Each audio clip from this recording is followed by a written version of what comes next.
Hey guys, what's up and welcome back to Nostalgia Unboxings, and we are back on to the Transformers Kingdom series of videos today with this massive box that you may see in front of you, which should contain Beast Wars Megatron from the Kingdom line. So let's get right into the box here.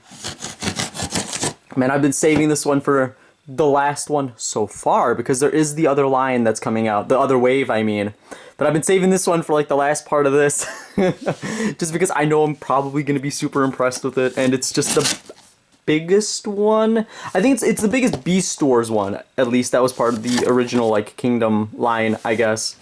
I think there was it Rodimus Maximus or Rodimus Prime, I mean, that was the other large one. Because this is, I think it's called Voyager class. So I'm pretty sure there was another... Wow, my knife just flew out of my hand there. I know there was another one. At least one more in the line. But it wasn't Kingdom, or it was Kingdom, but it wasn't Beast Wars. So I didn't really kind of want to get it because I don't have a lot of familiarity with the G1 stuff as much as I do with this stuff. So, you know, that's just me.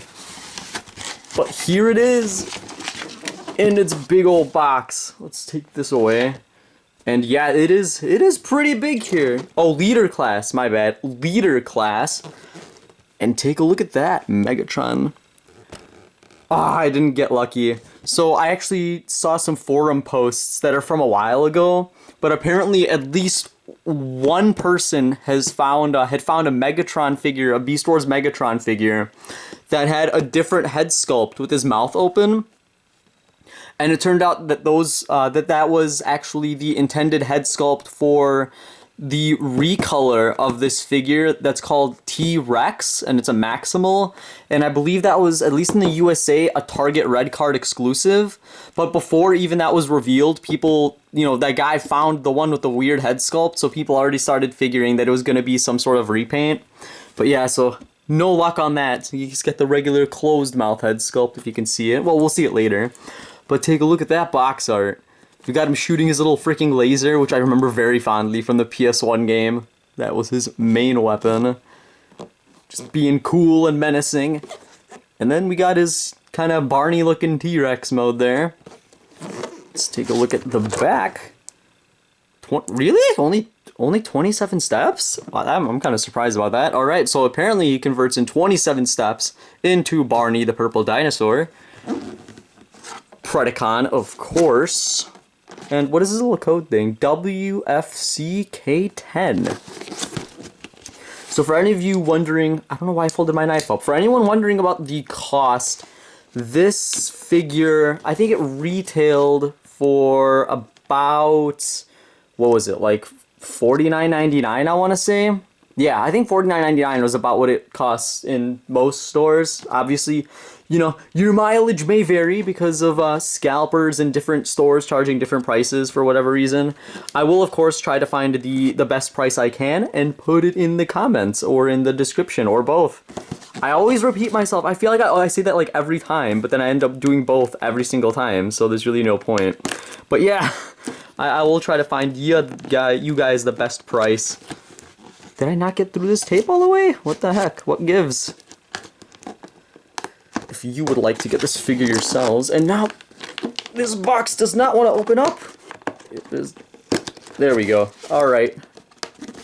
Crisis averted. Oh, those are like really tight tabs on this. Anyway, slide him. Everything on this box is so tight. What gives? Nothing wants to slide out normally. So, nothing left inside there, so let's toss that aside. Oh my gosh, he's so freaking heavy. he is a lot heavier than the other figures. And take a look at all the, his little backpack there, unfortunately. But, it's alright. I mean, we'll take a look at... And our card is already slipping out. Oh no, it's got... Oh no! Dude, they taped over the card. This is gonna be all over the place. Oh, this is gonna suck to take out. Hold on. Okay, let's focus on the figure first, I think. Well, yeah, I mean, there he is in his box. So I think, oh, you know what, we'll take a look at this first, and then we will do the thing. So let's fold out the booklet. Come on. All right, there we go. Here we go. Megatron Beast. We will scroll through this thing. This whole transformation. And what is on the other side? Is this a continuation, or is this now Beast to Bot? Nope, that is a continuation. So yeah, that is all 27 steps. Oop, there we go. So yeah, let's put that over there. We have the paper of words that is in every box. I'll point out one thing. It's interesting that there's the shelf again, the little whatever indent, divot, recess in the packaging here that usually they put the weapons in, but he has no removable accessories or weapons, so it's actually empty, which is really weird because didn't the other... What was the figure that we unboxed that didn't have an accessory and therefore it didn't have the drawer, the little indent here? I don't remember now, but yeah, just, I don't know, a weird thing about the packaging, I guess. So that aside, I was able to pull out the card normally. There was tape like all around it, even in the back. It's almost like they taped it like this and like flipped it around inside. Like it was all over the place. But if we open it up, I actually already did unfortunately get a peek at it when I was opening it. But it is the Dead Optimus, what is it? Destiny. The Destiny for Optimus dying. We have seen this one already, so I'm not gonna, you know, spend too much time on it and show it. But yeah, that is a thing, and that is what we got. But here's the main attraction, Beast Wars Megatron. He is huge and also was kind of a pain in the ass to take out of the packaging because his backpack stuff is not very mobile in any way. Like, I don't even know how they managed to stuff him in there. It must have been pretty difficult even when they originally packaged him. But yeah, like these things are on these, I'm assuming these are like his T-Rex mode thighs? And they're on these weird, I don't know if you guys can see it from here, but it's on like a little rail. And that's how that moves. So it's really weird. I don't know, that's not something you really see on Transformers figures too often, I don't think. At least not on any of mine. But yeah, it kind of moves like, has like a weird rotation like this. And it can kind of go like almost inverted. So it is very weird to take out of the packaging without actually having to damage the packaging itself. But here he is, and he is really, like I mentioned before, he has a really good weight to him. I noticed that his joints aren't super tight like almost all the other Kingdom stuff has been for me. This is pretty loose, all things considered, especially right here. I noticed his jaw. Yeah, so he does have the movable jaw. Yeah, so that's the usual thing I love to point out. We can point it out here. But it is like super loose. Like, look at that.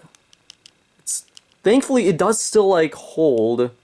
Actually, I wonder if given enough time, if you did put it like in T-Rex mode or something, if the jaw would slowly like open up if it was on display. Because it is really loose. But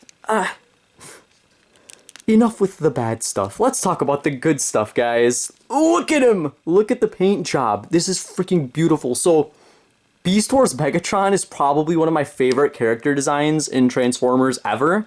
Just because, like, look at this bot mode. I love these, like, spike necklace chest things.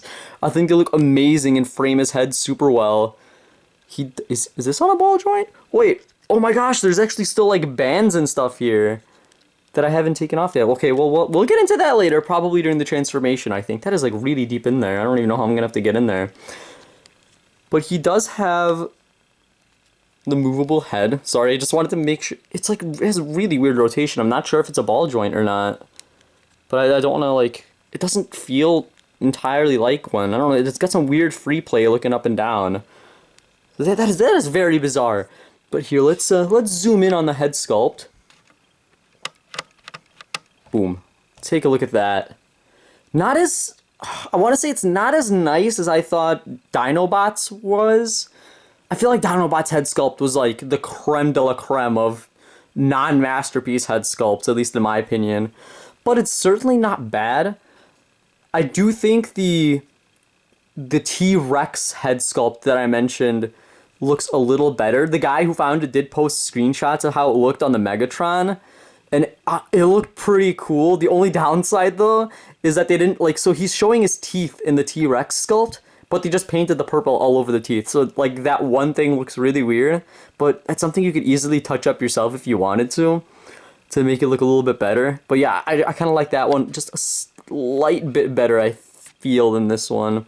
He doesn't have much in the way of detailing on, like, the rest of his head, though. Again, like, Dinobot had everything going for him. But he does wear, like, a smooth helmet, so I guess that's probably the reason for it. So yeah, nothing too bad there. But I do love his chest. Like, all the vents are painted here. Oh, there's so much, like, little detail here. These little lines and stuff, all the little notches, the fan here. There's even, like, little, what do you call it? Oh, man, I can't remember what the... Greebling! There we go. Greebling. Look it up. Those little greebling here on his, on these little panels, which almost look like little, you know, screws or nuts or something. I don't know, it looks kind of weird. But yeah, he's so beautiful. This figure is amazing. Also, a weird thing to note is the dinosaur skin is actually, like, almost rubberized. And I don't think it's in all places, but, like, see here, you can see how this flexes a little bit, so it's pretty thin plastic, whereas here, if I can grab this corner here, you can see this is, like, rubber. It's pretty stiff rubberized material. Hopefully that lasts. I'm sure they did this to make the texture on the actual T-Rex skin feel really good and a little more, like, lifelike, I would say. But I know rubber can have problems aging long term, so I really hope that doesn't, like, end up compromising this figure's integrity down the line. So that's, you know, a slight concern maybe to just watch out for, I guess, if you are interested in this figure.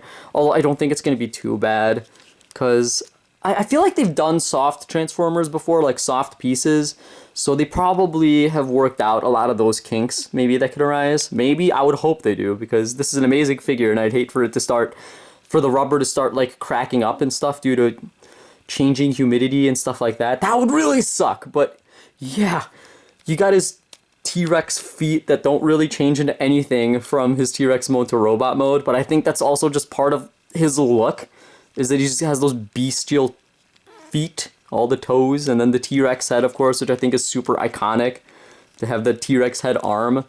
Unfortunately, his weird, like, shield, spear, pike, crab claw weapon doesn't actually come off as far as I'm aware. Yeah, it's, like, built into his arm, which kind of sucks, because, you know, I mean, that's just a little, like, play thing, I guess, you know, that you would be able to do with, like, a play feature, is being able to take it off and just display him without it, or move it around and stuff. But it looks really, really good. Like, take a look at that little weird snip-snap crab claw thing. I will never understand this actual, like, weapon's purpose. It just seems like a whole lot of hassle for a whole lot of nothing. Oh, I guess you could also flip these panels open and make it into, like, a huge shield or something.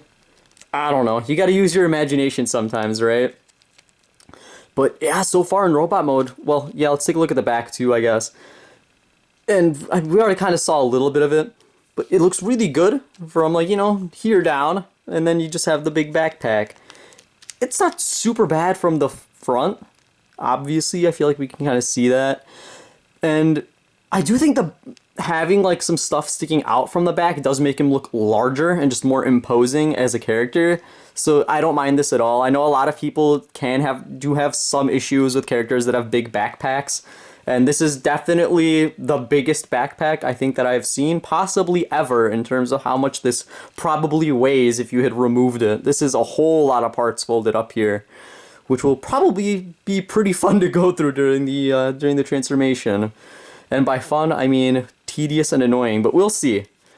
So yeah, that is about it that I can say for his robot mode. It is pretty amazing, though. His skin color, I know in a lot of... Oh, I do want to mention this. So his skin color here, I know in a lot of the product pictures and in a lot of listings, it looks like super hot pink. Like super bright pink. Like I remember a lot of people, even when they were first revealed, were like, why is he so freaking bright? Like, he looks like a piece of bubblegum because he's so pink. But in person, and I think looking through the viewfinder, I think it shows up in the camera too, but it is a lot more purple than it is pink. It is not like the super, super pink that you see everywhere else. And personally, I'm kind of pleased with that because I thought the super hot pink would look a little weird. Not that I have anything against the color hot pink, but I just don't think it would have worked very well with Megatron here. So I do appreciate that little detail. So if that was one of your concerns, fear not, for it is not as bad as it looks. This actually looks very, very good color-wise, close to what I think he looked like in the actual original Beast Wars show. So yeah, if that was one of the things you wanted to, there, I think I've addressed it before I forgot. I did want to show how he scaled up to Optimus Primal from the same line. So here we go. He definitely towers over Optimus, and I think that was actually pretty correct to what he looked like in the show. And I'm pretty sure this actually goes for pretty much every single Beast Wars figure they released in Kingdom, is that they are pretty accurate in scale to what they were like in the actual show. All of them are to each other, which is really, really cool. If you're like me and you're gonna collect them all, I'm really excited to see how they all look in comparison to each other. And I'm hoping to be able to do like a big mashup kind of compilation video later, where I could just run through like all the figures side by side with each other and just show how they all scale up and maybe pick out, like, rate them and stuff. I think that'd be a really fun video to do. So hopefully we'll be able to do that eventually, but I am waiting to see how many more waves they release, because I would like to have, all the ones that they plan to release in Kingdom for Beast Wars all together at last. That'd be pretty fun. Alright, and now we are back to Beast Mode. And holy crap, this took me so long to transform. It was about as difficult as I imagined it to be after seeing that huge backpack. There's a lot of really complicated maneuvers, and I probably wouldn't have... I don't think I would have been able to properly transform this without the instructions, just because there were a few things that were, like, incredibly hard to do. There's a snap that you have to do like at his robot waist, where you split the waist from, the top and bottom of the waist apart, and you have to do it, so you have to split it apart, you do a bunch of stuff, and then eventually you have to put it back together. But holy crap, that thing is it snaps so tightly together that I thought I was just gonna break the toy in half when I was trying to split it, and then putting it back together was just as hard. Like, I had to use so much force. I really can't see a little kid being able to do that very, very easily or comfortably if it gave me so much difficulty. So, and I think something else you can notice is there are a little bit of, like, gaps in the seams and stuff. And this is kind of weird, too. There's also a big gap here. This gap, at least, is excusable because it actually has a purpose. It allows the tail to move a little bit, which is kind of cool. But yet, there are definitely a lot of gaps. Stuff doesn't sit super flush almost anywhere, really, and a lot of that is because it's rubberized, and that was one of the fears I had, because that's just something that happens when you have, like, soft rubber pieces that are meant to, like, that are designed to sit flush, because they never freaking do. There's a lot of friction that happens, like right here in between these especially. These were really hard to push together. Even like this, it took me a while to even get them to fit. You have to, like, fiddle, like, open the flap back up, flip it back down, try to, like, push it precisely and stuff, because just the weird frictions that happen always try to push it out of place. So that is something that is unfortunate. The neck is kind of weird looking too. So when it sits like this, it's not too bad. But, so this is also a plus side and a downside. So they thought ahead and they did design it so that you could move the head of the T-Rex. The neck has mobility. So that's a pretty good amount of mobility, right? It goes up. Oh, it goes up and down as well. That's right. I forgot to mention that. You have these, like, dynamic poses, but then you look at the other side of the neck, and it kind of looks like a car crash. Looks like someone just blew his brains out through the side of his neck or something. These are cool though. The spring-loaded piece, so it follows it. You don't have to, like, keep adjusting it. I thought that was pretty smart touch. But yeah, there's just some, like, weird things like that happen with the figure. And a lot of it, I can still give it a pass and understand it, just because I can't imagine having to make Megatron work as a toy. The amount of engineering that you would have to do is, just baffling to me. just because it's such a complicated design, especially since his robot mode, you know, has the T-Rex hand. Like, the most iconic bit is that the T-Rex head is one of his arms, so you can't really change that at all. So to work around it is incredibly difficult, and I get that this is probably the best that they could have done. And it still looks really, really cool. Like, don't get me wrong, even if it is gappy, it is still very impressive. It is downright gigantic. It feels solid too. It doesn't feel like it's gonna like fall apart. And just, they did put a lot of effort into just moving stuff. So it looks like the legs might be fixed when you just look at it, but because they are on that like weird rail, it actually does allow his hip to move on both sides, obviously, which is pretty good. So he does have a lot of leg articulation. Although, you know, the more you articulate it, the more other gaps you end up exposing. So yeah, there's a little bit of compromise going on there. Again, you know, the mouth obviously opens up. He does have a little port in there that you could plug stuff into. I think there's the blast effects that come with some certain figures. I think they sold them, what? They're in the, I don't remember now, but on the Pulse website where they have these special like versions, I don't know, but I know that some toys do come with the blast effects. I think Omega Supreme actually comes with some blast effects, the Titan class one, which may or may not be a future video, wink wink. But yeah, so you could, you know, fit those in there and make it look like he's shooting out a beam or something, you know, blasting with his mouth. So that is there for you. His arms do have a little like weird, yeah, it's a ball joint. They have a ball joint articulation, and they are the soft rubber, so they're kind of a little bit flexible. Well, actually, no, down over here they're not flexible, but the little hands are a little bit flexible. If you could see me here, hold on, I'll bring it up. You can see me kind of pushing it. Yeah. So he does have the ball joint there. I personally would have appreciated maybe an extra ball joint on the elbow, or not a ball joint, but at least a hinge on the elbow too, to give it a little bit more mobility. But maybe Dinobot just spoiled me because he had so much articulation where I would not have expected any, because he also does have pretty small arms relatively. So that is just one thing, you know, I guess, again, another little concern. It's a very mixed bag with this figure, honestly, even though it is impressive. And like, so there's a lot of stuff that's really, really good, and there's also a lot of stuff I find that's like really, really bad, so it's very, very mixed. He doesn't have as big of a gap tooth either as Dinobot did. He looks like he's only missing maybe one tooth on the middle, which makes it look a lot better from the front. You can see that big, wide T-Rex head looks very nice. I also did like that they went with a different take on the T-Rex for this Megatron versus the original Beast Wars one. They kind of went with a more realistic T-Rex head, and I guess pose. You can pose him up a little bit, kind of like the old rendition, and then bend his head like this if you really want. So that is an option as well, to make it kind of look closer to the original toy. But of course I prefer the more natural one, especially since he has the more natural head. So it is pretty cool. The big green, you know, the coloring is really nice. He does have like super detailed skin, and some of it, the rubberized stuff does feel pretty interesting and cool when you feel it in your hand. And yeah, I mean, he does have like a hole in here. Yeah, there's some issues. Overall, I do think it's a great figure though, and I think it's probably the best Beast Wars. I say the best Beast Wars Megatron, but really we've only gotten like what, 3? Including the Masterpiece, which I'm just gonna say it, I think the Masterpiece is definitely better. Like, there's no contest at all. Beast Wars Megatron, the Masterpiece, is actually one of the only Masterpieces that I've personally actually, like, legitimately considered buying for my collection, because usually the price point is so high, you know, for me at least, that I just don't collect them, but it looks so good.